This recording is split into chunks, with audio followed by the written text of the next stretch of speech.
नमो बुद्धाय। बुद्ध का मार्ग है परियक्ति, पटिपत्ति और पटिवेद, यानी theory, practice and realisation. Bharat इन तीनों ही बिंदुओं पर तेजी से आगे बढ़ रहा है। हमने भगवान बुद्ध के मूल्यों का निरंतर प्रसार किया है। हमने बुद्ध की शिक्षाओं को जन जन तक पहुंचाने के लिए एक समर्पण भाव से काम किया है। बुद्ध पूर्णिमा प्रत्येक भारतीय के लिए एक विशेष दिवस है। हमें गर्व होना चाहिए कि भारत करुणा, सेवा और त्याग की शक्ति दिखाने वाले महामानव भगवान बुद्ध की धरती है, जिन्होंने विश्व भर में लाखों लोगों का मार्गदर्शन किया। ये बुद्ध पूर्णिमा भगवान बुद्ध को स्मरण करते हुए उनके रास्ते पर चलने का प्रयास करने का, संकल्प करने का और चलने का हम सबका दायित्व को पुनः स्मरण कराता है। बुद्ध पूर्णिमा सिर्फ एक पर्व नहीं, सिर्फ एक धार्मिक अवसर नहीं, बल्कि मानव इतिहास के उस क्षण का स्मरण है जब इस धरती पर एक ऐसा प्रकाश प्रकट हुआ जिसने अंधविश्वास के अंधेरों को चुनौती दी, जिसने मनुष्य को पहली बार कहा, किसी और के सहारे मत चलो, अपना दीपक स्वयं बनो, अप दीपो भव।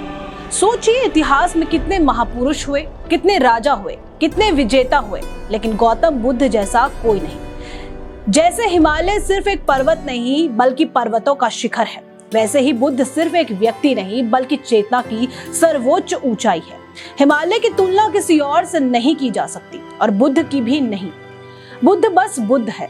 करीब 2500 साल पहले कपिलवस्तु के राजमहल में जन्मा सिद्धार्थ, जिसके पास वैभव था, शक्ति थी, सुख था, लेकिन भीतर एक सवाल था। वह सवाल जो शायद हर इंसान के भीतर कभी ना कभी उठता है, अगर जीवन इतना सुंदर है तो इसमें दुख क्यों है? अगर जन्म उत्सव है तो मृत्यु भय क्यों है? अगर संबंध प्रेम है तो बिछड़ना पीड़ा क्यों है? और यही प्रश्न सिद्धार्थ को राजमहल से बाहर ले गया। उन्होंने वृद्धावस्था देखी, बीमारी देखी, मृत्यु देखी और फिर देखा एक शांत सन्यासी। उस दिन सिद्धार्थ समझ गए कि संसार का वैभव शरीर को सुख दे सकता है, आत्मा को नहीं। और फिर बोध गया वो पवित्र रात्रि जब पीपल के वृक्ष के नीचे बैठा एक साधक संकल्प लेता है, सत्य जाने बिना नहीं उठूंगा। रात बीतती है, भीतर के सारे भ्रम टूटते हैं और जब सुबह होती है तो सिर्फ सूरज नहीं उगता, मानव चेतना का नया सूर्य उदित होता है। सिद्धार्थ अब बुद्ध है, जागृत। उन्होंने जाना कि दुख का मूल हमारी तृष्णा है, हमारी आसक्ति है, हमारा अज्ञान है और मुक्ति बाहर नहीं भीतर है। और फिर शुरू हुई एक ऐसी यात्रा जिसने सिद्धार्थ को गौतम बुद्ध बना दी। लेकिन बुद्ध की सबसे बड़ी विशेषता क्या थी? क्या उन्होंने ईश्वर की बात की? नहीं। क्या उन्होंने कहा कि आंख बंद करके विश्वास करो? नहीं। क्या उन्होंने कहा कि मेरी पूजा करो? नहीं। उन्होंने कहा सोचो, समझो, अनुभव करो। यही उन्हें दुनिया के बाकी आध्यात्मिक मार्गदर्शकों से अलग बनाता है। दुनिया के अधिकांश धर्म कहते हैं पहले श्रद्धा लाओ फिर सत्य मिलेगा, लेकिन बुद्ध कहते हैं पहले सत्य को खोजो, अनुभव करो, श्रद्धा अपने आप आ जाएगी। यही कारण है कि बुद्ध को पहला वैज्ञानिक संत कहा जाता है। उन्होंने जीवन की समस्या का उत्तर आस्था से नहीं, विश्लेषण से दिया। उन्होंने मनुष्य से कहा, दुख है इसे मानो, दुख का कारण है उसे समझो, दुख का अंत संभव है इसे जानो और दुख से मुक्ति का मार्ग है उस पर चलो। ये कोई चमत्कार नहीं था, ये मनुष्य के भीतर की गहराई का विज्ञान था। बुद्ध ने कभी नहीं कहा कि मैं तुम्हें मुक्त कर दूंगा। उन्होंने कहा, मैं मार्ग दिखा सकता हूँ, चलना तुम्हें होगा। यही उनकी क्रांति थी। जब दुनिया डर के आधार पर धर्म बना रही थी, बुद्ध ने जागरण के आधार पर धम्म दिया। उन्होंने मनुष्य को भय से नहीं, बोध से जोड़ा। और शायद यही वजह थी कि बुद्ध का प्रभाव सिर्फ भावुक लोगों पर ही नहीं बल्कि चिंतनशील लोगों पर भी हुआ। वो जानते थे कि आने वाला मनुष्य अधिक बुद्धिवादी होगा, अधिक प्रश्न करेगा। इसीलिए उन्होंने कहा, प्रश्न करो, संदेह करो, क्योंकि सही संदेह ही सही श्रद्धा तक ले जाएगा। बुद्ध का धर्म संदेह से शुरू होकर अनुभव पर समाप्त होता है। उन्होंने कभी परमात्मा पर बहस नहीं की, क्योंकि जो अनुभव से परे है उस पर शब्द अधूरे हैं। उन्होंने बीमारी का विश्लेषण किया, क्योंकि जब बीमारी मिटेगी तब स्वास्थ्य स्वयं प्रकट होगा।